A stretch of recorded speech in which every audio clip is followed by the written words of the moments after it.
শিক্ষার্থীরা দেখো, এইখানে একটি অঙ্ক তুলে দেওয়া আছে। এটি হচ্ছে তোমাদের তৃতীয় শ্রেণীর গণিত বইয়ের 25 পৃষ্ঠার একটি অঙ্ক। এরকম আরও অঙ্ক আছে, তার মধ্যে একটি আমি এখানে তুলে দিয়েছি। দেখো, এখানে খালি ঘরের সংখ্যা খুঁজে বের করো। এখানে দেখো, এখানে ফাঁকা ঘরের সঙ্গে সংখ্যা দেওয়া আছে এবং এটি একটি যোগ অঙ্ক এবং পুরো যোগ অঙ্কটি কিন্তু করে দেওয়া আছে, অর্থাৎ যোগফল এখানে দিয়ে দেওয়া আছে। তাহলে এই যে এই সংখ্যার মধ্যে এটি 3 অঙ্কের একটি সংখ্যা, 3 অঙ্কের মধ্যে একটি অঙ্কের ঘর ফাঁকা আছে।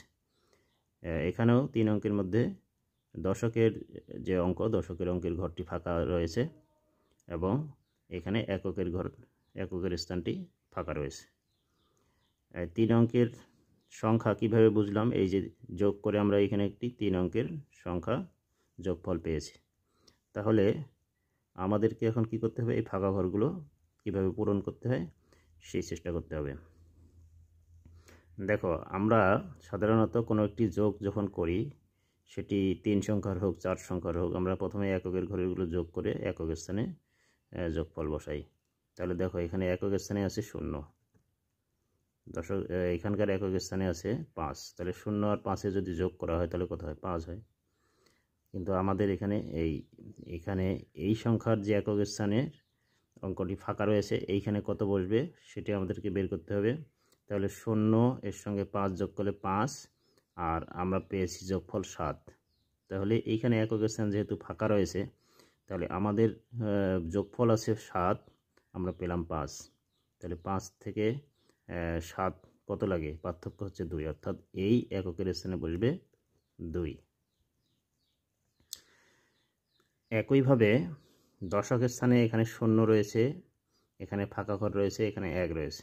তাহলে আমরা যদি যোগ করি তাহলে 0 আর হচ্ছে এখানকার 1 যোগ করলে 1 হয়। এই ফাঁকা স্থানে কত বসবে?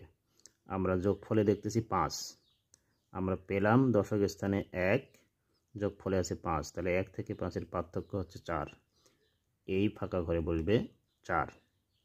তাহলে আমরা এখন পাচ্ছি 0 যোগ 4 সমান 4, 4 আর 5, এখানে 5 আছে।